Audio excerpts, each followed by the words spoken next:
नया शुरू करने वाले हैं, नया चैप्टर है, तो इनमें हम क्या करेंगे कि थर्मोडायनेमिक प्रोसेसेस के बारे में समझेंगे। इसमें क्या करेंगे हम, थर्मोडायनेमिक प्रोसेसेस के बारे में समझेंगे, और ये क्यों जरूरी है पहले ये समझ लेंगे। थर्मोडायनेमिक ये लिख लीजिए, डायनेमिक प्रोसेसेस। तो ये मेरे पास किस तरह से होंगे।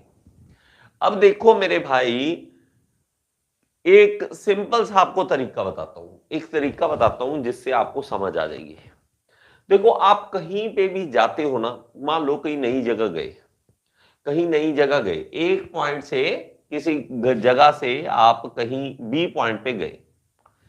आप पहली बार जब जाते हो तो आपको एक रास्ता पता होता है कि ये रास्ता जा रहा है वहां पे, लेकिन आपको थोड़े टाइम बाद एक रियलाइज होता है, या कोई दोस्त या कोई रिश्तेदार आपको बताता है कि मेरे भाई ये तो रास्ता है, ये रास्ता है, लेकिन एक डायरेक्ट रास्ता है, ये सीधा जाता है यहां से।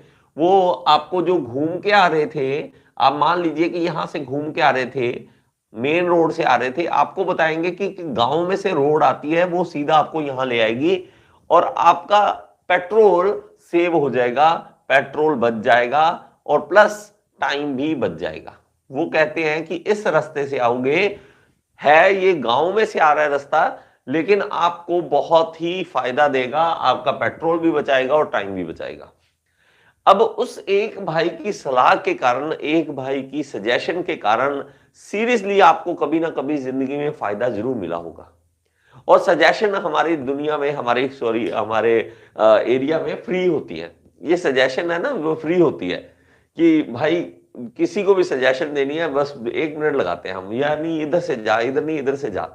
तो हम इतने अच्छे होते हैं इस मामले में कि सजेस्ट कर देते हैं, हम रास्ता दिखा देते हैं उसको, शॉर्टकट, कोई ना कोई शॉर्टकट बता देते हैं, हम कोई ना कोई तरीका बताते हैं कि इस तरीके से जा मेरे भाई, ये तेरा फायदा में देगा। पहुंचना हमारा काम था ए से बी तक, पहुंचना काम था, चाहे हम इधर से आते, चाहे हम इधर से आते, और चाहे हम इधर से आते।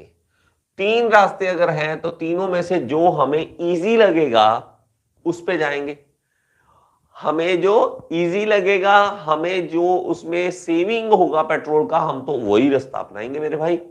और यही हमारे इंसान ने चीजों को बनाया है कि रास्ता छोटा बनाओ, तरीका बनाओ। अब एक चीज नोट करना, तो थर्मोडायनेमिक प्रोसेसेस क्या है और किस तरह से काम करेंगी। देखो, हमारा मकसद फिर से वही होगा, क्या, 2 मकसद हैं हमारे, एनर्जी को, हीट एनर्जी को वर्क डन में कन्वर्ट करना, हीट एनर्जी को वर्क डन में कन्वर्ट करना। ठीक है, एक मेन मकसद तो पहला ये है कि वर्क डन में कन्वर्ट करना है, दूसरा कि इजी हो जाए और एनर्जी की भी सेविंग हो जाए। दूसरा है क्या, सेविंग ऑफ एनर्जी। ये हमारा मेन मकसद है, क्या, एक हीट एनर्जी को वर्क डन में बदलना, और दूसरा है क्या, हीट एनर्जी को सेव करना, बचाना, ताकि हमारी कम से कम एनर्जी लगे और ज्यादा से ज्यादा वर्क डन हो जाए, ये जो बातें कह रहा हूं ना, आपको नोटबुक पे अलग से लिखना है, इसको इग्नोर मत करना। आप कभी इंटरव्यू में अगर बैठोगे, कभी किसी से बात करोगे, व्हाट इज थर्मोडायनेमिक्स, वो अगर आपको पूछ लेता है, तो आपने आराम से उसे समझाना है कि भाई मेरे पास एनर्जी पड़ी है, मैं उसे वर्क डन में कन्वर्ट करना चाहता हूं, बट कम से कम एनर्जी और ज्यादा से ज्यादा वर्क डन, ये हमारा मकसद है। और उसको, मकसद को अचीव करने के लिए, कोई भी काम करने के लिए, देखो मैं आपको सीधे एक बात बताता हूं, देखो एक तरीका बताता हूं कि हमारे पास यहां पे प्रेशर है, यहां पे वॉल्यूम है।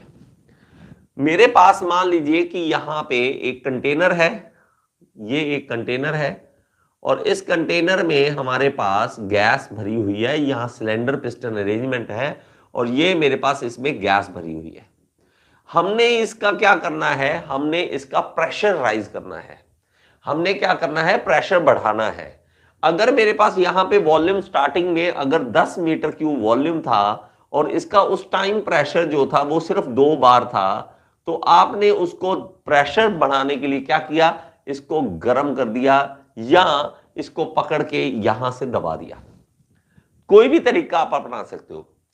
आप ऐसे दबा रहे हो तो उसके कारण क्या होगा, वॉल्यूम कम हो जाएगा। वॉल्यूम कम होके मान लो कि 5 मीटर क्यूब रह जाता है और उसका प्रेशर बढ़ के मान लेते हैं कि 5 बार कर देते हैं कि प्रेशर बढ़ गया, 5 बार हो गया। तो मेरे भाई प्रेशर था स्टार्टिंग में 2 बार, ये 1 2 बार, और वॉल्यूम था 1 2 3 4 5 6 7 8 9 10, ये 10 पे वॉल्यूम था। तो ये पॉइंट आ गया, 2 बार का प्रेशर और वॉल्यूम था ये, तो नंबर 1 पॉइंट ये था। जब हमने प्रेशर उसका बढ़ा दिया तो वो 5 बार हो गया, 3 4 5 हो गया, और 5 बार का 5 ही वॉल्यूम हो गया, 5 ये दोनों 1 2 3 4 5 और ये 1 2 3 4 5, तो ये पॉइंट आ गया। मेरा नंबर 2 पॉइंट ये है। अब मेरा मकसद क्या है, 1 से 2 तक जाना, 1 से 2 तक जाना।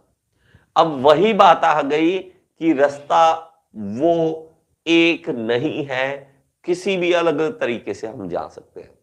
हम ऐसे भी जा सकते थे, ऐसे भी जा सकते थे, इधर से हम डायरेक्ट भी जा सकते थे, हम घूम के भी जा सकते थे, कैसे मर्जी जा सकते थे, लेकिन हमारा मकसद क्या है, एनर्जी कम लगे। आप यहां से चलोगे यहां तक जाएंगे, हम तो यही कहेंगे इजी क्या है, ये इजी है, सामने दिख रहा है कि हमारे लिए ये इजी है। तो हमें क्या करना है, इजी पाथ फाइंड आउट करना है, इजी प्रोसेस पता करनी है, इजी प्रोसेस पता करनी है, जिसके कारण हमारा क्या हो, एनर्जी की सेविंग, एनर्जी की सेविंग। ये मेरे भाई प्लीज लिख लो इसको कि सेविंग और प्लस एनर्जी की सेविंग और ज्यादा से ज्यादा work done.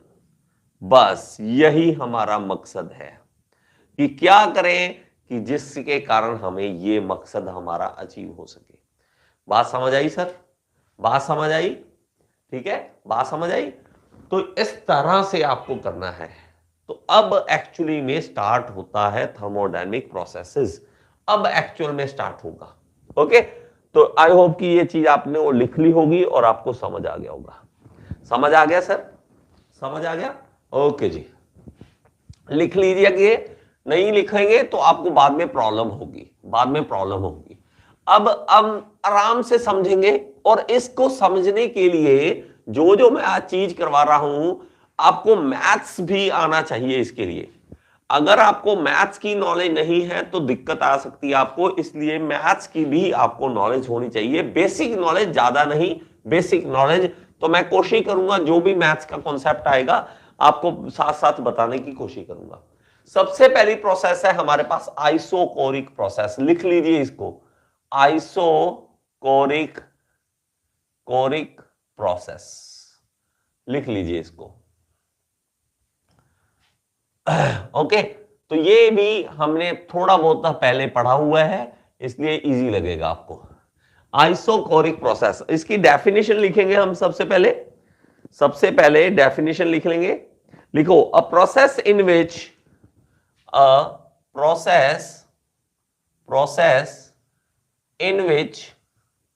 in which the volume of a given mass, the volume of given mass of gas, volume of given mass of gas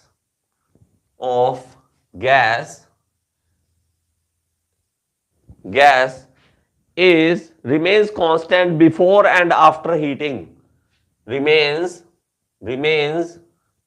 constant before and after heating,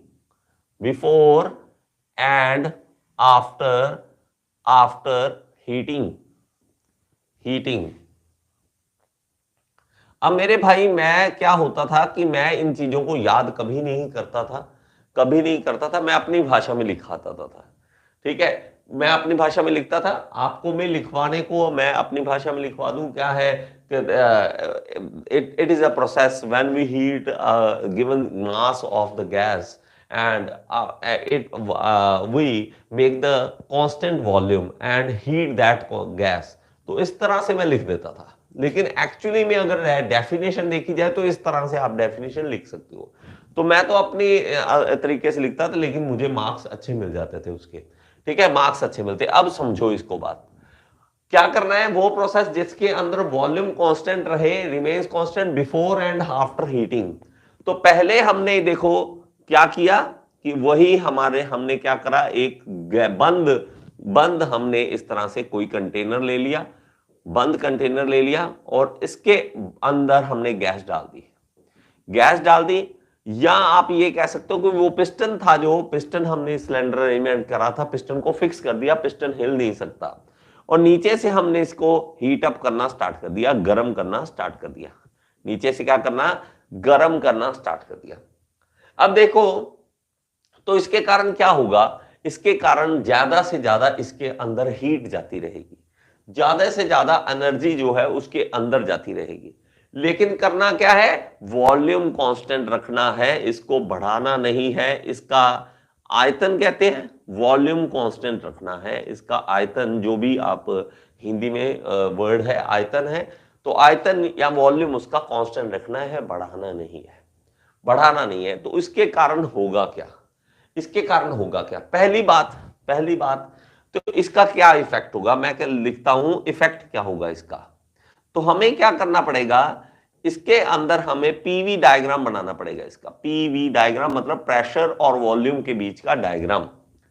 अभी volume मैं कह देता हूं कि 5 मीटर क्यूब है, मैं मान लेता हूं कि ये 5 मीटर क्यूब का वॉल्यूम है इसका, और ये 5 मीटर क्यूब इस तरह से दिखाता हूं, 1 2 3 4 5। तो 1 2 3 4 5 6 इस तरह से दिखाता हूं। तो ये वॉल्यूम जो है, वॉल्यूम इस लाइन पे है और ये मीटर क्यूब में दे रखा है, और प्रेशर जो है वो बार में है और वो इस लाइन पे 1 2 3 4 ऐसे दे रखा है। अब इसके लिए मैंने एक एग्जांपल बनाई हुई है, बहुत पुरानी, वो और बच्चों को काफी पसंद आई है। कि मान लो कि आपको बोला गया, आप मान लो आपको फ्रेंड ने बोल दिया कि यार पार्टी पे चलना है, और आपने पापा को बोलते हैं, पापा I want to go for a party, मैं एक पार्टी में जाना चाहता हूं। तो आपको पता है पापा क्या करेंगे, बड़ा आया पार्टी वाला है, चल बंद कर देता है ना। अभी चलो आपकी एज तो ठीक है, लेकिन जब आप 10th से पहले हो, 10th से छोटे हो, तब की बात अगर आप मान ले, तो उस टाइम ये कहते हैं कि बच्चा कहता है छोटा कि मैंने पार्टी पे जाना, पापा ने पकड़ा और उसको कर दिया रूम में बंद, बड़ा आया पार्टी वाला, बंद कर दिया। अब आपका क्या है, वॉल्यूम कांस्टेंट, आप वहां रूम से हिल नहीं सकते हैं, वो रूम से बाहर नहीं जा सकते। बात मानोगे, समझे, वॉल्यूम हो गया आपका कांस्टेंट। और हीट आ रही है, हीट एनर्जी आ रही है, कहां से आ रही है, आपके दोस्त की कॉल आ रही है, हाँ भाई बस लग गया नीचे पापा के, बस छोटा बच्चा ही है तू, कुछ नहीं कर सकता, पापा की गालियां खाने जो के लायक है तू। तो वो क्या कर रहे हैं, हीट दे रहे हैं आपको। उसके कारण होगा क्या पता है, प्रेशर बढ़ेगा दिमाग पे, गुस्सा आएगा आपको, ऐसे दिल करेगा जो तोड़ दूं सारा कुछ, गुस्सा आता है उस टाइम। क्या है पापा, किस लिए, मतलब अब कमरे में बंद रहूं, यही काम है मुझे, मैं जाऊं ना कहीं पे, मैं कहीं पे जाऊं ना, और वॉल्यूम मेरा कांस्टेंट रखो, मुझे हिलना ना दो, मुझे ना जाने दो कहीं पे। गुस्सा चढ़ेगा, क्या बढ़ेगा आपका, प्रेशर बढ़ेगा, और कुछ नहीं होगा। क्या बढ़ेगा आपका, प्रेशर। और यही तो होता है हमारे प्रेशर कुकर में भी, ये देखो यही होता है हमारे प्रेशर कुकर में। तो आप जब देखते हो तो प्रेशर कुकर में भी यही काम हो रहा होता है कि वॉल्यूम कांस्टेंट होता है और लगातार प्रेशर बढ़ता जाता है, तो आपका वॉल्यूम क्या है, कांस्टेंट। और गुस्से में ये भी बोल देते कई बार, तो पता नहीं इन्होंने जन्म क्यों दिया मुझे, है ना, पता नहीं मुझे जन्म क्यों दिया है, जब इन्होंने घूमने नहीं देना, जाने नहीं देना, आने नहीं देना, और वॉल्यूम कांस्टेंट रखा हुआ है, बस मुझे आने जाने कहीं नहीं दे रहे। तो वॉल्यूम पहले कितना था, 5 मीटर क्यूब, थोड़ी देर बाद देखा तो कितना है, 5 मीटर क्यूब, लेकिन प्रेशर बढ़ के 2 हो गया। थोड़ी भी देर बाद देखा तो वॉल्यूम उतना का उतना ही है, वॉल्यूम उतने का उतना ही है, वॉल्यूम उतने का उतना ही है, प्रेशर बढ़ रहा है लगातार, इसलिए एक स्ट्रेट वर्टिकल लाइन आ जाएगी। इसको बना लेना 1 से 2 तक जब आप जाओगे तो एक वर्टिकल स्ट्रेट लाइन आएगी, वर्टिकल स्ट्रेट लाइन आएगी इस तरह से। और जब भी आपको बोलूं कि आइसोकोरिक प्रोसेस, आपके दिमाग में साथ के साथ वर्टिकल स्ट्रेट लाइन आ जानी चाहिए, साथ के साथ वर्टिकल स्ट्रेट लाइन आ जानी चाहिए कि ये क्या होता है। ठीक है,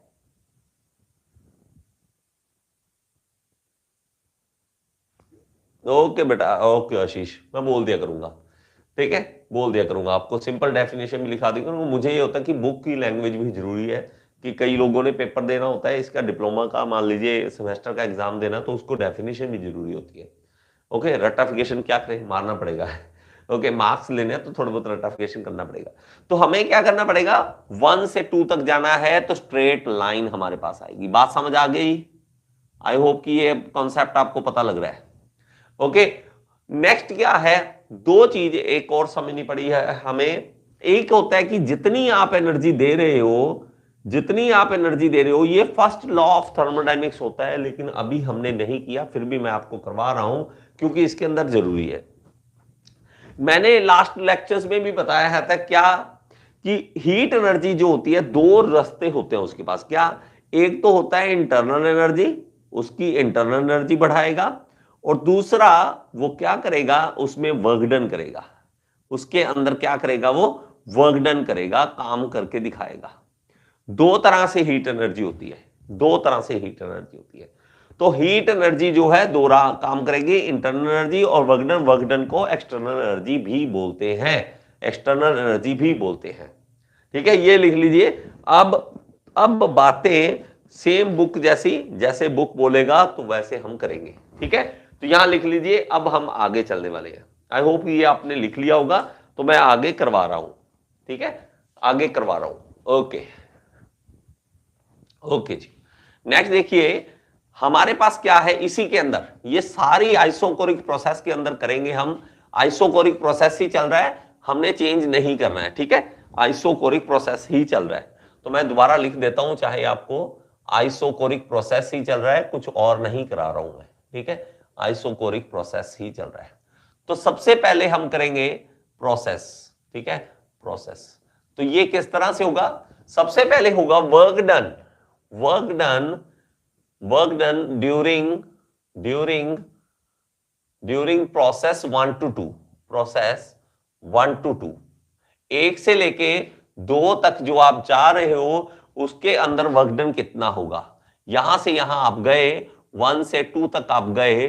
ठीक है, 1 से 2 तक आप गए, तो उसके कारण वर्क डन कितना होगा, वर्क डन कितना होगा।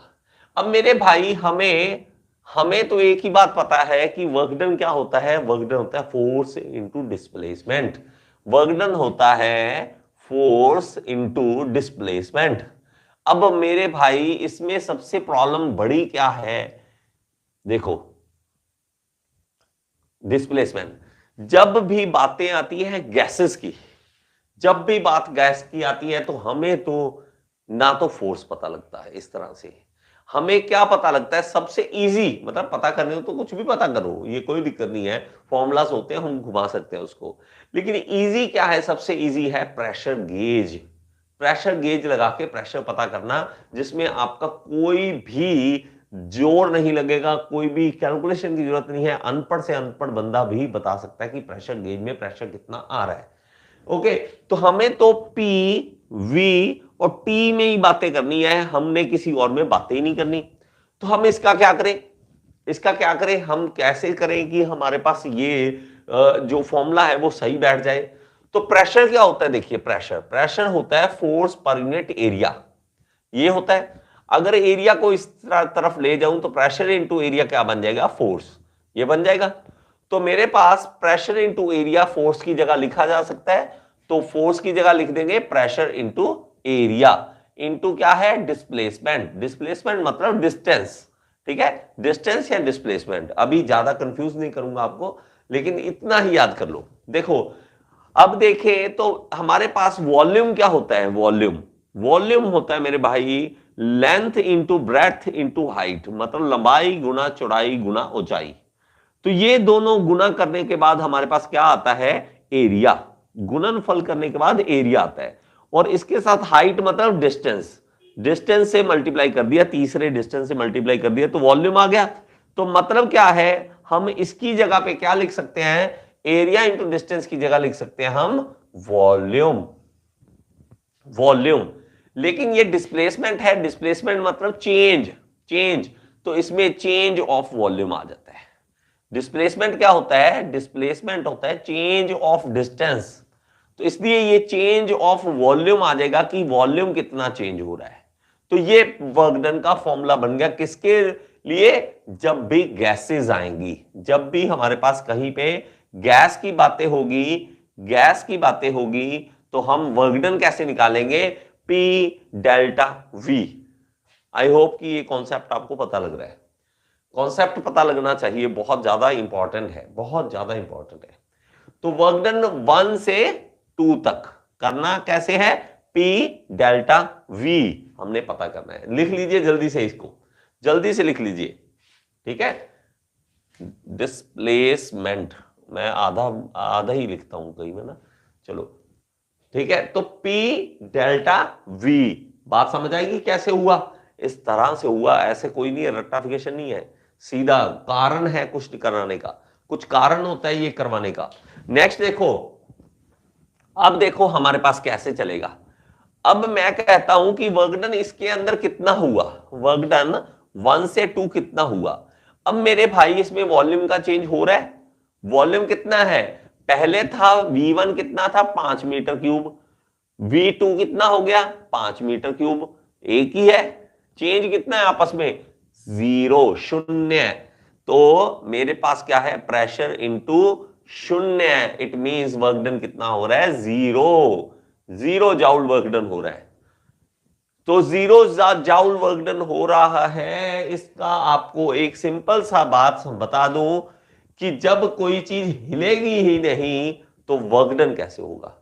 आपने कोई चीज मूव ही नहीं की तो वर्क डन कैसे होगा। आपने क्या किया है, पापा ने क्या किया, बच्चे को रूम में बंद कर दिया और अंदर बंद करके, और ये कह रहे हैं उसने जाना है पार्टी में, और आप उसको बोल रहे हो कि पढ़ ले, कोई काम कर ले रूम में बैठ के, वो करेगा कभी, कभी नहीं करेगा, कभी नहीं करेगा ना। तो आप वर्क डन नहीं करवा सकते, आप वर्क डन नहीं करवा सकते। बात समझ आ गई, बात समझ आ गई। तो वर्क डन कितना है, 0, वर्क डन कितना है, 0।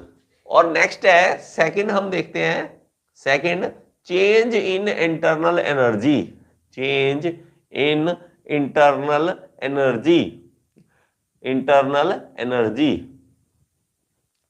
तो इसके लिए आप हमेशा के लिए फॉर्मूला याद कर लो, मैंने अगर आपको समझाया है सही तरीके से तो आपको समझ आ चुका होगा कि किस तरह से हमने देखना होता है चेंज इन इंटरनल एनर्जी, मतलब इंटरनल एनर्जी में कितना चेंज आ रहा है। मैंने आपको स्पेसिफिक हीट इसीलिए पहले आराम से समझा दिया था। इसलिए तो डेल्टा यू लिखते हैं इसको, डेल्टा यू का मतलब है इंटरनल एनर्जी में चेंज, इंटरनल एनर्जी में चेंज 1 से लेके 2 तक, 1 से लेके 2 तक। तो वो हमारे पास सीधा सीधा लिख लो इसको, देखो बहुत ज्यादा कंफ्यूजन क्रिएट नहीं करूंगा आपको, सीधा से लिखा दूंगा mCV delta T, mCV delta T. मैंने ये सब समझाया हुआ है, अगर नहीं समझ आया आपको प्लीज एक बार दोबारा लेक्चर देख लेना स्पेसिफिक हीट वाला। तो ये हमारे पास क्या फॉर्मूला आ गया किसके लिए, कांस्टेंट वॉल्यूम पे। देखो इंटरनल एनर्जी का चेंज कांस्टेंट वॉल्यूम पर ही होता है, ठीक है। चेंज ऑफ टेम्परेचर और मास से गुना कर दो, मास से गुना कर दो तो हमारे पास क्या आएगा, इंटरनल एनर्जी आ जाएगा, ठीक है। चेंज ऑफ डिस्टेंस को बोलना जरा सर, चेंज ऑफ डिस्टेंस समझो बेटा। देखो हमारे पास किस तरह से है कि डिस्टेंस ये होता है, देखो मैं ए से बी तक गया, बी से सी तक गया, सी से डी तक गया, तो ए मान लो 5 किलोमीटर, ये 3 किलोमीटर, ये 2 किलोमीटर, 5 3 8, 8 और 2 10, तो डिस्टेंस तो आपका 10 है, डिस्टेंस कितना है आपका 10 किलोमीटर है, लेकिन आपका डिस्प्लेसमेंट होता है डायरेक्ट, ये होता है डायरेक्ट। अगर मैं थोड़ा इजी इस तरह से करूं, ये इंक्लाइन लाइन का इसको आपको लेंथ देखना है, मान लेते हैं, मुझे नहीं पता लेकिन मान लेते हैं कि ये 6 है, तो ये डिस्प्लेसमेंट 6 आएगा। ये होता है हमारे पास डिस्प्लेसमेंट। डिस्प्लेसमेंट क्या होता है? जो हमारे पास शॉर्टेस्ट डिस्टेंस जो होता है उसको हम डिस्प्लेसमेंट बोलते हैं। ठीक है, ये बेसिक्स है। फिर से कहूंगा अपने क्लियर करो इन चीजों को, नहीं क्लियर तो इंजीनियरिंग बहुत मुश्किल लगती है। हमारी प्रॉब्लम ही यही है, हमारे बेस इतने ज्यादा कमजोर हैं जिसके कारण हम आगे भाग जाते हैं। बेस कमजोर है, और बेटा जब तक जमीन का बेस नहीं बना हुआ, नींव अगर कमजोर है, घर कभी नहीं खड़ा होता, कभी नहीं होता। बिल्डिंग आप कहोगे मैं 3 मंजिली बनाना चाहता हूं, लेकिन नींव में अच्छा नहीं डालोगे कुछ, तो नहीं बनने वाला कुछ भी। तो बात समझ आई? MCV delta T. अब लेकिन तीसरा हमारे पास है हीट ट्रांसफर। Heat transfer. तो अब मैंने ये देखना है टोटल हीट ट्रांसफर कितना हुआ 1 से 2 तक।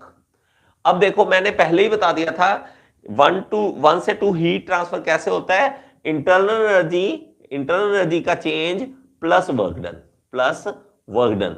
अब अभी देखा है हमने वर्क डन कितना है? 0, शून्य है। तो मेरे पास इंटरनल एनर्जी प्लस 0, तो मेरे पास हीट एनर्जी कितनी हो रही है? एनर्जी कितना चेंज आ रहा है? सीधा डेल्टा यू। जितनी एनर्जी घुसा रहे हो उसके अंदर, सारी इंटरनल एनर्जी में बदल रही है, सारी की सारी इंटरनल एनर्जी में बदल रही है। और ये क्वेश्चन है, और ये एसएससी जेई के क्वेश्चंस हैं। कैसे क्वेश्चन पूछेगा? Work done in isochoric process is 0। Work done in isochoric process is 0। Heat transfer in isochoric process is equal to internal energy का चेंज। हमारी दिक्कत ही यही है, हम सीधा अटैक करते हैं एमसीक्यूज पे। हम अपने इसी में से 5 क्वेश्चन इजी से बन सकते हैं। इस फॉर्मूले को पूछ सकता है, इस फॉर्मूले को पूछ सकता है, इसका पूछ सकता है, इसको पूछ सकता है, ये फॉर्मूला पूछ सकता है। तो 5 क्वेश्चन आपके सामने एसएससी जेई के यहां पे पड़े हैं। अगर आप चाहो तो वो कर सकते हो। एक बार थम्स अप कर दो अगर आपको ये चीज समझ आई है तो, एक बार बता दो ये चीज समझ आई है तो। नहीं समझ आई तो बता दो, मैं आपको दोबारा करा सकता हूं, लेकिन आपको कराना जरूरी, बहुत ज्यादा इंपॉर्टेंट है मेरे लिए। जल्दी से बता दीजिए, एक बार जल्दी से बता दीजिए। अगर थम्स अप है इट मींस कि आपको समझ आ गया है। एक बार बता दीजिए। Okay, thank you Hitesh ji, thank you. तो हम क्या करेंगे? आगे चलेंगे, इससे आगे चलेंगे और ज्यादा समझेंगे चीजों को। मैं आराम से करवाऊंगा, मुझे कोई जल्दी नहीं है। जहां 1 घंटा 2 घंटा एक्स्ट्रा लगेगा कोई दिक्कत नहीं है, लेकिन आराम से करो, चीजों को समझ के करो। अब देखेंगे आगे कुछ कॉन्सेप्ट्स हैं जो हमारे क्लियर होने चाहिए, और इसके लिए आप अलग से नोट्स बनाने स्टार्ट करो प्रॉपर तरीके से कि फॉर्मूलाज, और ये फॉर्मूलाज इतने ज्यादा पूछे जाते हैं पेपर में कि आपको जेई बनाने में पूरी मदद करेंगे, ये पूरे मदद करेंगे। ओके, नेक्स्ट करें। नेक्स्ट देखिए जी, ये जो एक बार हम निकाल रहे हैं ना, वो बार बार यही आना है, इसलिए इसको कर लीजिए, नेक्स्ट है हमारे पास चेंज इन एंथैल्पी। या एक बार वो लाइन थ्रू लिख लेना, इन आइसोकोरिक प्रोसेस। ये लाइन लिख लेना एक बार, इन आइसोकोरिक प्रोसेस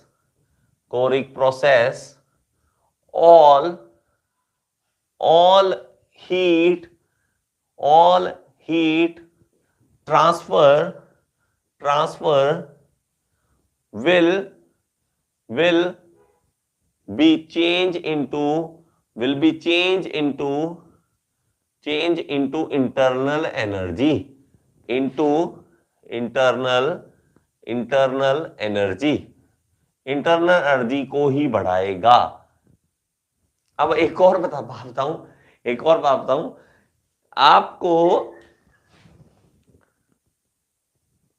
क्या सर +2 में कुछ नहीं समझा? +2 में कुछ नहीं समझा? चलो कोई बात नहीं। देखो मेरा बच्चा, एक बार एक बड़ा इजी सा मेथड बताता हूं इस लाइन को याद करने के लिए। एक बंदा है, खाना खाता है, पिज्जा खाता है, बर्गर खाता है और कोई काम नहीं करता है, तो क्या होगा? क्या होगा पता है? क्या होगा? पेट ही निकलेगा और क्या होगा? वो जो खाना खा रहा है वो सारा का सारा यहां जाके बैठ रहा है, इंटरनल एनर्जी को बढ़ा रहा है। अगर आप वर्कडन नहीं करोगे, एनर्जी जो आप दे रहे हो अपनी बॉडी को वो सारी की सारी इंटरनल एनर्जी बढ़ा रही है। नो वर्कडन, आप काम नहीं कर रहे हो। अब आपने होना है पतला, तो आपको क्या कहा जाता है? एक्सरसाइज कीजिए, एक्सरसाइज कीजिए, हिलिए थोड़ा सा। तो आप क्या करते हो? इस इंटरनल एनर्जी को बढ़ाने की बजाय, जितनी बढ़नी है थोड़ी बहुत इंटरनल एनर्जी चाहिए, ठीक है, वर्कडन करते हो ज्यादा। वर्कडन ज्यादा और इंटरनल एनर्जी कम, इसलिए आप जो खाना खाओगे उससे सेहत बनेगी, मोटापा नहीं आएगा, मोटापा नहीं आएगा। इसलिए हम इसको इस तरह से भी याद कर सकते हैं। तो एक मोटा आदमी कैसे मोटा हो रहा है? आइसोकोरिक प्रोसेस के कारण। अपना वॉल्यूम को कांस्टेंट रख के बैठा है, अपने रूम में बैठा रहता है, हिलता नहीं है, इंटरनल एनर्जी में कन्वर्ट हो रहा है। आई होप कि अब तो शायद आपको समझ आ गया होगा, अब तो समझ आ गया होगा कि ये मैं क्या बोल रहा हूं, ठीक है, ये क्या बोल रहा हूं। तो मोटापा जो है वो आइसोकोरिक प्रोसेस है, आइसोकोरिक प्रोसेस के कारण मोटापा आ रहा है। तो अगर आपको देखो, अब देखो, इससे हमें क्या पता लग गया कि अगर किसी की इंटरनल एनर्जी बढ़ानी हो, किसी के अंदर एनर्जी ज्यादा से ज्यादा डालनी हो, तो क्या करेंगे? आइसोकोरिक प्रोसेस करेंगे। हमें वो डिपेंड करता होता है कि कहां पे कौन सा प्रोसेस अच्छा रहेगा। अगर बॉयलर में पानी गर्म करना है तो हमें आइसोकोरिक बनाना पड़ेगा उसे। क्यों? क्योंकि उससे वर्कडन नहीं कराना बॉयलर से, हमने तो बॉयलर में क्या करना है? सिर्फ पानी गर्म करना है, उसका वाष्पीकरण करना है, इवेपोरेशन करना है, और कोई काम नहीं है। टरबाइन में होगा वर्कडन, तो वर्कडन यहां पे कुछ भी नहीं हो रहा है, हम सिर्फ इसकी इंटरनल एनर्जी बढ़ा रहे हैं, हम कोई वर्कडन नहीं कर रहे हैं। नहीं कर रहे हैं तो हमारे पास आइसोकोरिक प्रोसेस है। तो डिपेंड करेगा कौन सी प्रोसेस कहां लगनी है, हमने वैसी प्रोसेस वहां पे बना देनी है, बना देनी है। बात समझ आ गई? आई होप कि ये चीज क्लियर होगी आपको। ओके जी, नाउ नेक्स्ट देखते हैं। आगे हमारे पास ये चीज होगी, वर्कडन हो गया, हीट ट्रांसफर हो गया। नेक्स्ट हमारे पास है change of enthalpy. Change of enthalpy. Enthalpy में कितना चेंज आएगा? अब ये वर्ड बड़ा गंदा है और इसको समझाना भी बहुत ज्यादा मुश्किल माना जाता है, बहुत ज्यादा मुश्किल माना जाता है कि इवन आप YouTube पे सर्च करोगे तो आप हैरान हो जाओगे कि मिलता ही नहीं है कुछ, ठीक है, कुछ मिलता ही नहीं है एंथैल्पी पे। बड़े बड़े ज्ञानी लोग आते हैं और पता नहीं क्या क्या करवा के चले जाते हैं और कुछ नहीं समझ आता, और कुछ नहीं समझ आएगा हमें। बहुत बड़े बड़े ज्ञान मिल जाएंगे आपको। तो आपको इसमें सिंपल सी बात बताऊंगा, सिंपल सी बात बताऊंगा। देखिए हमारे पास क्या होता है कि एनर्जी जो होती है हमारे पास, एंथैल्पी क्या होगी? एंथैल्पी क्या होगी? जो एनर्जी काम के लायक हो, जो एनर्जी काम के लायक हो एनर्जी, उसको हम क्या कह देते हैं? एंथैल्पी कह देते हैं। हमारे पास एंथैल्पी कह देते हैं। देखो मैं अगर किसी की बात बताता हूं, सिंपल सा एक छोटा सा एग्जांपल देता हूं। मान लीजिए आपकी कार किसी के साथ ठुक गई, कार किसी के साथ ठुक गई और सामने से पतला सा बंदा निकला। आपने सिर्फ उसका बॉडी देख के, उसके शरीर देखे पतला सा है और चश्मा लगा हुआ, आप उसके ऊपर चढ़ गए, आप उसके ऊपर चढ़ गए और आप उसको गालियां देनी स्टार्ट कर दी। यही आपने जब गाड़ी ठुक गई और सामने से बॉडी बिल्डर उतर आए ना, कोई बॉडी बिल्डर उतर आए, आप भी चुप कर जाओगे, यार इससे क्या पंगे लेने। तो देख के, आप देख के बातें करते हो ना, तो एक तरह से क्या है, उसके पास जो एनर्जी है वो आपको देखने से पता लग रही है, देखने से पता लग रही है। हमारे पास एंथैल्पी जो होती है ना, एंथैल्पी, वो हमारे पास क्या होती है कि उसके अंदर टोटल कंटेंट कितना है, टोटल कंटेंट कितना है एनर्जी का, एनर्जी का टोटल कंटेंट किसी के अंदर। मतलब मैं कहूं, मान लो यार मैं एक एग्जांपल सिंपल सी दूंगा, बात थोड़ी सी समझ के देखना, इसके अंदर एनर्जी कितनी है। जैसे मान लीजिए कि कोई कुकर है, प्रेशर कुकर है, और इसके अंदर आप हीट डाली जा रहे हो, डाली जा रहे हो, डाली जा रहे हो, डाली जा रहे हो, तो इसके अंदर एनर्जी बढ़ रही है लगातार, एनर्जी बढ़ रही है लगातार। जो एनर्जी लगातार बढ़ रही है ना, वो एनर्जी जो है उसके अंदर, क्यों, अब वो काम करने करने लायक उसके पास एनर्जी आ रही है। अगर आप इसकी सीटी उतारोगे तो यहां से धुआं निकलेगा, यहां से स्टीम निकलेगी, आप यहां पे टरबाइन लगा दो, छोटी सी टरबाइन लगा दो और वो टरबाइन को घुमा देगा मेरे भाई, वो टरबाइन को घुमा देगा। ये स्टीम क्या करेगी, इस टरबाइन को घुमा देगी। तो इस तरह से वो वर्क कर सकती है। तो एंथैल्पी क्या है हमारे पास, एनर्जी कंटेंट किसी बॉडी के अंदर कितना है। और आज के बाद आप इसको याद कर लो, एंथैल्पी किस तरह से लिख सकते हैं, mCp डेल्टा टी, बस ये याद कर लीजिए।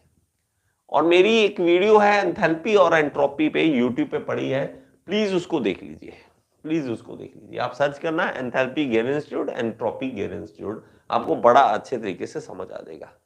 ठीक है, बहुत अच्छे तरीके से समझ आ जाएगा।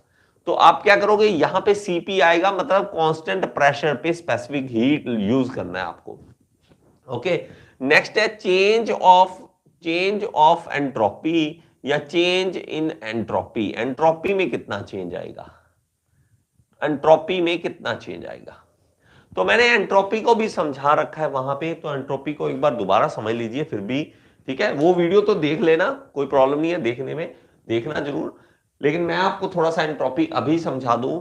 देखिए हम क्या चाहते हैं, जितनी हमारे पास एनर्जी है वो वर्क डन में बदले, आपने एनर्जी का सिंपल सा सुना हुआ है, एनर्जी जो होती है, energy can neither be created nor be destroyed but can be transfer from one form to another form. ये समझते हैं ना कि एनर्जी कभी खत्म नहीं होती, पैदा नहीं होती, हम सिर्फ उसकी फॉर्म चेंज करते हैं, शेप चेंज करते हैं। तो लेकिन फिर भी हमें टेंशन है कि यार एनर्जी खत्म ना हो जाए, तो हमें क्या है, ये क्या चीज है, जैसे मैं कहूं अपनी धरती पे पानी कितना है, धरती पे 70%, 78%, एग्जैक्टली याद नहीं है कितने परसेंट, 78% मान लेते हैं पानी है, फिर भी हम रोते हैं पानी बचाओ, क्यों, क्योंकि पीने लायक पानी नहीं है, और जो पीने लायक है उसको भी हम क्या कर रहे हैं, खराब कर रहे हैं।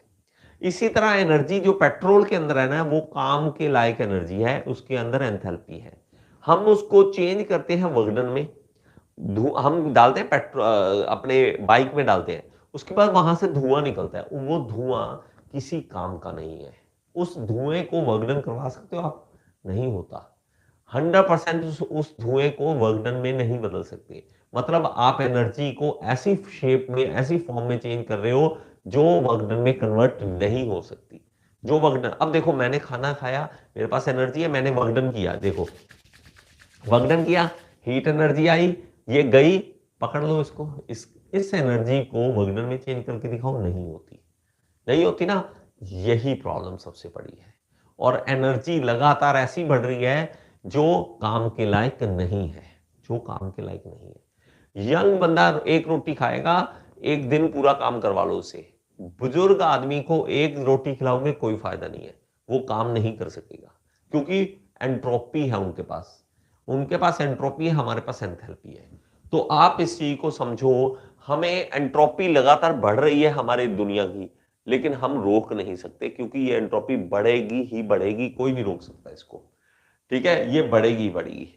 तो एंट्रोपी को चेंज देखने के लिए कि एंट्रोपी का चेंज कितना है, तो आप इसके लिए क्या करोगे, इस फॉर्मूला को याद कर लो, और इस फॉर्मूला को आप फाइनली आप यूज करोगे। पहले आप इस चीज को नोट कर लो। ठीक है, एंट्रोपी क्या है, चेंज इन एंट्रोपी किस तरह से, और चेंज इन एंथैल्पी किस तरह से।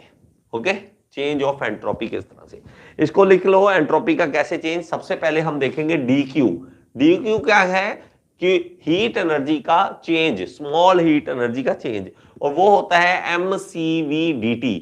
क्यों हमने इस तरह से लिखा, क्योंकि हमारे पास इंटरनल एनर्जी सारी की सारी इंटरनल एनर्जी में चेंज हो रहा था, तो हमने ये लिख दिया, इसलिए ये लिख दिया।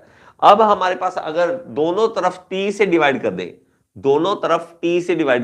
T से डिवाइड कर दिया, अब हम क्या करें कि इसको अगर ये अगर देखा जाए तो इसको हम क्या देते हैं, ds, मतलब एंट्रोपी का चेंज। ds क्या होता है, यहां पे लिख लो, ds क्या होता है, dq/t, इसको लिख लो dq/t। और डीएस क्या लिखते हैं, डीएस लिखते हैं चेंज इन एंट्रोपी, एंट्रोपी में कितना चेंज आया, चेंज इन एंट्रोपी। और इस पे स्पेशल मैं आपको पूरा लेक्चर बना के दूंगा जिसमें आपको एंट्रोपी का और ज्यादा समझाऊंगा मैं आपको। ओके, डीएस क्या बन गया फिर, डीएस किस तरह से बनेगा, हम इसकी क्या करेंगे, इंटीग्रेशन कर देंगे, क्या कर देंगे, इंटीग्रेशन कर देंगे। तो इंटीग्रेशन करेंगे M C V D T upon T. अगर किसी को इंटीग्रेशन नहीं आती है तो प्लीज मेरे भाई बेसिक समझ लो, मैं आपको बेसिक बता देता हूं, आपको थोड़ा सा और एडवांस लेवल पे सीखना पड़ेगा, इसके बिना काम नहीं चलेगा। आप डिप्लोमा डिग्री नहीं कर सकते हो अगर आपको इंटीग्रेशन डिफरेंशिएशन नहीं आता है। अगर आप आईटीआई से डिप्लोमा में आए हो, प्लीज आज ही डिफरेंशिएशन और इंटीग्रेशन के बेसिक्स, और 1 घंटा लगेगा, इससे ज्यादा नहीं लगेगा, बेसिक समझ लो। तो ये हम करते हैं, तो इसमें ये कांस्टेंट है, ये कांस्टेंट है, दोनों बाहर निकाल देते हैं, एम सी वी आ जाएगा और इंटीग्रेशन करेंगे डी टी अपॉन टी का, डी टी अपॉन टी का, और टेम्परेचर लेंगे T1 से लेके T2 तक, T1 से लेके T2 तक। बहुत ज्यादा मैं एक्सप्लेन नहीं कर पाऊंगा क्योंकि इसमें टाइम लग जाएगा, टाइम बहुत लग जाएगा। एम सी वी जब हम 1 अपॉन टी की मतलब डी टी अपॉन टी की इंटीग्रेशन करते हैं तो वो हमारे पास निकलती है लॉग टी, वो होती है लॉग टी। ओके, और ये T1 से लेके T2 तक, T1 से लेके T2 तक। ओके, आई होप कि ये लिख लिया होगा आपने। तो मैं यहां से ये रब करके वहां पे लिख रहा हूं, ठीक है, वहां पे लिख रहा हूं। तो मैंने क्या किया है, इंटीग्रेशन के बेसिक्स हैं, प्लीज आप इंटीग्रेशन के बेसिक्स सीख लो, ठीक है, सीख लो। मैं मानता हूं मेरा फर्ज है आपको बताना, लेकिन मेरे भाई कुछ चीजें बहुत ज्यादा, हर चीज मैं नहीं करा पाऊंगा ना, तो आपको थोड़ा सा कहीं और से मैथ के बेसिक्स समझने पड़ेंगे। नेट पे बहुत अवेलेबल है, देख लेना। तो डीएस क्या बन गया, डीएस बन गया M C V, M C V और लॉग टी, अपर लिमिट पहले पर डालते हैं, इसके अंदर अपर लिमिट डालेंगे माइनस लोअर लिमिट, तो वो बन जाएगा log T2 minus log T1, log T1। और लॉग जब आपस में माइनस करते हैं ना इस तरह से, तो हम इसको इस तरह से ऐसे भी लिख सकते हैं, लॉग T2 अपॉन T1, ये भी लिख सकते हैं। तो ये मेरे पास फॉर्मूला बन रहा है लॉग इसका चेंज ऑफ एंट्रोपी का, चेंज ऑफ एंट्रोपी का, सीधा सीधा लिख लें इसको, सीधा सीधा इस तरह से लिख लें आप इसको, M C V log T2 upon T1, log e लिखना है इसके साथ, एक और याद रखना लॉग ई होता है ये, लॉग ई, लॉग ई T2, ये है T2, T2 अपॉन T1, ये है T2, T2 अपॉन T1, इसको लिख लीजिए। मुझे लगता है कहीं ना कहीं आप शायद थोड़े से बोर हो सकते हो, ठीक है, थोड़े से बोर हो सकते हो, लेकिन समझना इस चीज को समझना जरूर। Basically to find the energy in the steam is enthalpy, ठीक है। एंथैल्पी बेटा एक्चुअली क्या है, यही बॉडी के किसी के अंदर काम करने की क्षमता, काम करने की एनर्जी कितनी है, वो एनर्जी उसके अंदर समाई हुई है। देखो स्टीम हमारे पास सामने है, उसको देख के नहीं बता सकते आप कि उसके अंदर एनर्जी है कितनी है और वो कितना काम कर देगी। उसकी एंथैल्पी वर्ड ही ऐसा है जो हमें बता सकता है कि इसके अंदर इतनी एनर्जी है और ये वर्क डन कर सकता है और इतना वर्क डन कर सकता है। तो इसको लिख लीजिए, ये फॉर्मूला और ये फॉर्मूला बहुत ज्यादा इंपॉर्टेंट है। मैंने ये लिखवा दिया आपको, ये उनके लिए जो डिप्लोमा कर रहे हैं या बीटेक कर रहे हैं। जो आप कंपटीशन की तैयारी कर रहे हो तो आपको ये बहुत है, लेकिन अगर आप एसएससी जेई में मेंस का पेपर देना चाहते हो तो आपको ये भी करना पड़ेगा, ये भी करना पड़ेगा। ओके, आई होप कि ये आपने कर लिया होगा। देखो एक ही अभी तक तो आइसोकोरिक ही करवाया मैंने, आइसोकोरिक को कराने में इतना टाइम लग गया, आइसोकोरिक, क्योंकि आइसोकोरिक हो गया तो आइसोबारिक कराना बड़ा इजी है, उसके बाद मुझे इजी लगेगा कराना, क्योंकि इसको टाइम लगता है समझाने में, टाइम लगता है समझाने में। ओके जी, नेक्स्ट देखिए, नेक्स्ट देखिए आइसोबारिक प्रोसेस क्या है। नेक्स्ट है आइसोबारिक प्रोसेस क्या है, आइसोबारिक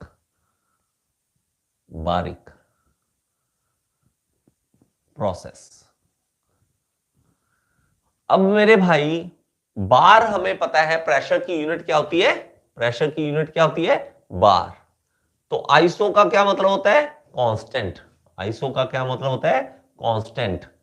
तो जहां प्रेशर कांस्टेंट रहे, जहां पे प्रेशर कांस्टेंट रहे, ठीक है। इन दिस प्रोसेस, लिख लीजिए इसको, in this process the pressure of a system or process of a system remains constant before and after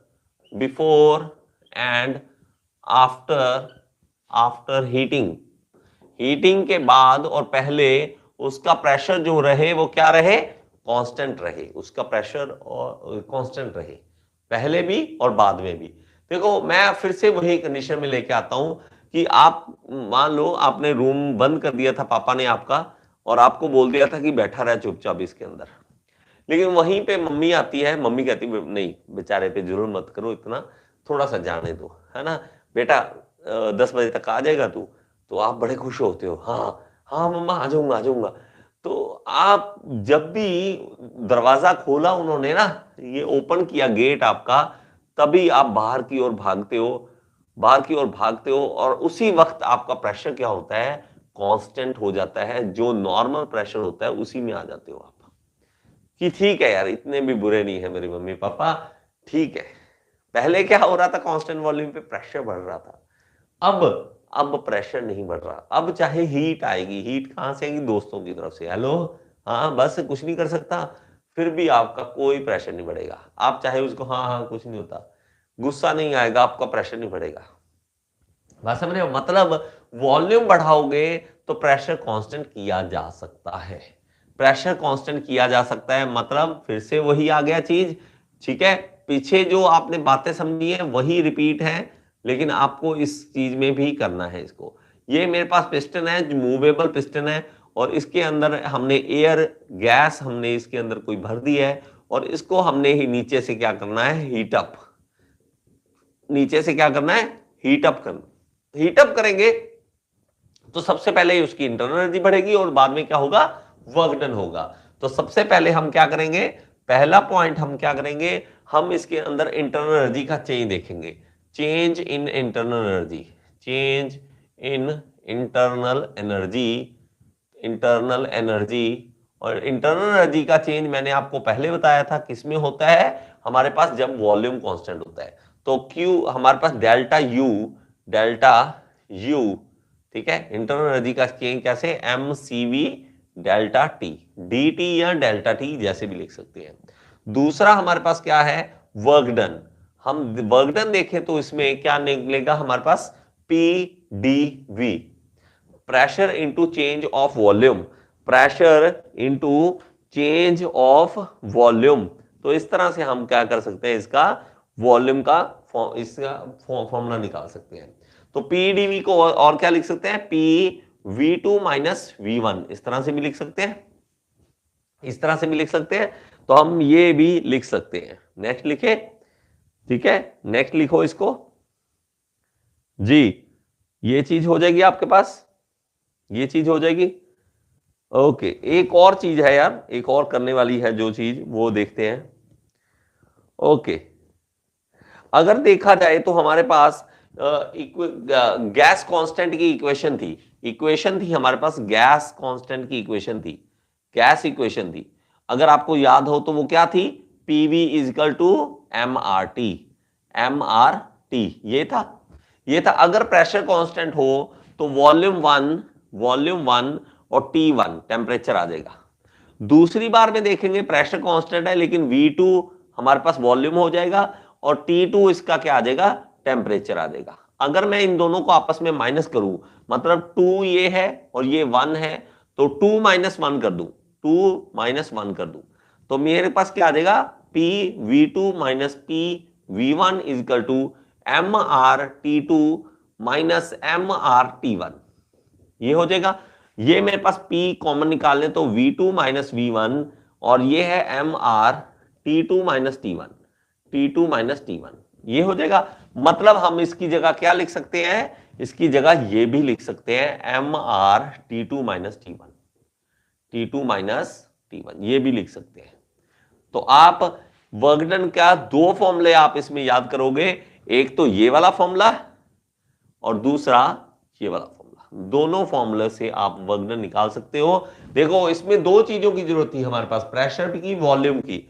इसमें हमारे पास टेम्परेचर से काम चल रहा है, लेकिन हमें आर चाहिए। आर कैसे निकाल सकते हैं? आर के लिए मैंने पहले ही आपको बताया हुआ कैसे, आर यू से भी आप निकाल सकते हैं, इस तरह से निकाल सकते हैं आप, Cp - Cv is equal to R से भी निकाल सकते हैं, इससे भी निकाल सकते हैं, वो आपकी मर्जी है और गिवन पे डिपेंड करेगा कि कैसे है। तो ये दो फॉर्मूले हैं जो हमारे पास वर्क डन के यूज करने हैं। आई होप कि ये चीज समझ आ रही है आपको। ठीक है, कहां से आया, सुनो बेटा, कहां से आया ये V2 - V1 कैसे आया, ये सुन लो। मैंने अभी थोड़ी देर पहले आपको करवाया था, ठीक है, थोड़ी देर पहले आपको करवाया था। ये देखो, जो मैंने वर्क डन पहले नहीं बताया बेटा, जो पहले बताया था वर्क डन, वही तो है ये। कैसे बताया था? Force into displacement, force into displacement. लेकिन फोर्स को मैंने क्या कहा था? Pressure into area, pressure into area, area into displacement क्या कहा था मैंने? वॉल्यूम। याद है कि नहीं? अभी तो करवाया मैंने आपको, अभी करवाया आपको। कैसे था वर्क डन? कैसे था? Force into displacement. लेकिन मैंने क्या बोला था? प्रेशर क्या होता है? Force per unit area. Area इस साइड जाएगा तो फोर्स आ जाएगा, फोर्स की जगह क्या लिखेंगे? Pressure into area into displacement. लेकिन एरिया इंटू डिस्प्लेसमेंट क्या होता है? Change of volume. वॉल्यूम का चेंज मतलब, वॉल्यूम का चेंज का मतलब बाद में कितना है और पहले वॉल्यूम कितना था। V2 - V1, V2 - V1 ये था हमारे पास, इसलिए ये आया था बेटा V2 - V1, इसलिए V2 - V1 आया था। Okay okay, concept clear? Concept clear है ये? कॉन्सेप्ट क्लियर है जी? जी, नेक्स्ट करें, नेक्स्ट करें। ओके जी, नेक्स्ट करते हैं। नेक्स्ट है हमारे पास हीट ट्रांसफर, और इसमें हमारे पास फॉर्मूला सीधा सा लिख लेना, और जो भी हमारे पास फॉर्मूले आएंगे वो आपको सीधा सीधा याद करने हैं। Heat transfer, heat transfer, heat transfer कैसे देखेंगे इसमें, और जो फॉर्मूले हैं प्लीज इसको इसी तरह से याद कर लें। हीट ट्रांसफर 1 से 2 कैसे करेंगे? mCp डेल्टा टी, बस इसको याद कर लो, इसको याद कर लो। हमारे पास क्या है, इनकी डेरिवेशंस और बहुत ज्यादा वाई ये क्यों आया बहुत कम हमें पूछा जाता है, बहुत कम पूछा जाता है।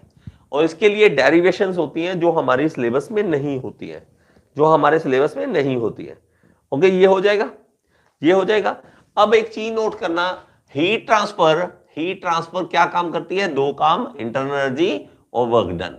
तो हमने यहां पे दोनों काम किए, देखो इंटरनल एनर्जी का चेंज भी किया है, mCv dt भी किया है, और वर्क डन भी किया है जो हमने V2 - V1 किया है। मतलब आइसोबारिक प्रोसेस में दोनों काम होंगे, इंटरनल एनर्जी का चेंज भी होगा और वर्क डन भी होगा। जो मैंने बातें स्टार्टिंग से करवाई है ना, वही बातें चल रही हैं, लेकिन अब फॉर्मूला के साथ चल रही है, अब फॉर्मूला के साथ चल रही है, ताकि आप निकाल सको वैल्यू का कितना इंटरनल एनर्जी का चेंज, कितना वर्क डन हुआ, ये हुआ इतना। ठीक है, तो 1 से 2, ये Q 1 से 2 तक कितना चेंज आया आप देख सकते हो। ओके, नेक्स्ट है change in enthalpy, change in enthalpy, enthalpy में कितना चेंज आएगा, एंथैल्पी में कितना चेंज आएगा, मतलब डेल्टा H लिखते हैं इसको, डेल्टा H। एंथैल्पी जो होती है उसको हम डेल्टा H लिखते हैं। ठीक है, सिंपल सा, ठीक है, सिंपल सा हमें डेल्टा H लिखना होता है। और अगर इसको देखा जाए तो मैंने आपको क्या बोला था कि हीट एनर्जी जो होती है, एनर्जी जो होती है हमारे पास, वही हमारे पास ये होती है। ठीक है, ये हमारे पास एनर्जी होती है, एनर्जी ही क्या होती है? एंथैल्पी होती है, एंथैल्पी होती है। तो हमारे पास जो फाइनल फॉर्मूला इसका निकलेगा वो भी आपको सीधा सीधा लिखना है, mCp डेल्टा टी। तो इसको भी आप इसी तरह लिख लेंगे, मतलब इंटरनल एनर्जी जो है, सॉरी हीट ट्रांसफर जो है वो एंथैल्पी के चेंज के बराबर है। इसको लिख लीजिए, इसको लिख लीजिए, ठीक है, जल्दी से लिख लीजिए इसको। ओके, नेक्स्ट लिखिए change in entropy, change in entropy. और इसमें आपको जान के खुशी होगी कि लास्ट जो मैंने पहले करवाया वो सेम का सेम ऐसे ही लिख देना है आपको, ठीक है। जैसे हमने चेंज इन एनर्जी पहले किया था वो सेम वैसे ही है, इन इंटरनल एनर्जी जैसे पहले किया था, ठीक है, वो वैसे का वैसे ही है। सो चेंज इन क्या करा रहा हूं, एंट्रोपी, ठीक है, गलती से लिख दिया, change in entropy. Entropy, entropy का वही फॉर्मूला सेम है, तो आप सेम फॉर्मूला आप कर सकते हो। तो हमारे पास चेंज ऑफ एंट्रोपी इसमें कैसे लिखना है आपको, M C P log T2 log e T2 upon T1, ये हमारे पास फॉर्मूला होता है, ये हमारे पास फॉर्मूला होता है। तो आप इन सारे फॉर्मूलाज को चाहे रट्टा मारो चाहे जैसे मर्जी याद करो, मुझे नहीं पता, लेकिन आपको करना पड़ेगा, आपको करना ही पड़ेगा, इसका कोई सोल्यूशन नहीं है। आपको जैसे जैसे याद होते जाएंगे, धीरे धीरे करते जाओगे, याद होते जाएंगे, लेकिन ये बढ़ते जाएंगे, इसलिए प्लीज इसको एक एक करके याद करते रहो। ओके ओके, तो कल हम करेंगे आइसोथर्मल और बाकी प्रोसेसेस के बारे में। ओके, आई होप कि ये चीजें आपको क्लियर हो रही हो। ओके जी, गुड नाइट एवरीवन, और इसी तरह जुड़े रहे मेरे साथ। और ज्यादा से ज्यादा एक बार फिर से कहूंगा, अगर आप अपना प्यार शो करना चाहते हैं तो अपने स्टेटस में मेरी वीडियो डाल सकते हैं, ये सबसे इजी है वे। आप किसी को सपोर्ट करना चाहते हैं तो इस तरह से आप कर सकते हैं। ओके जी, गुड नाइट एवरीवन, फिर दोबारा मिलेंगे कल।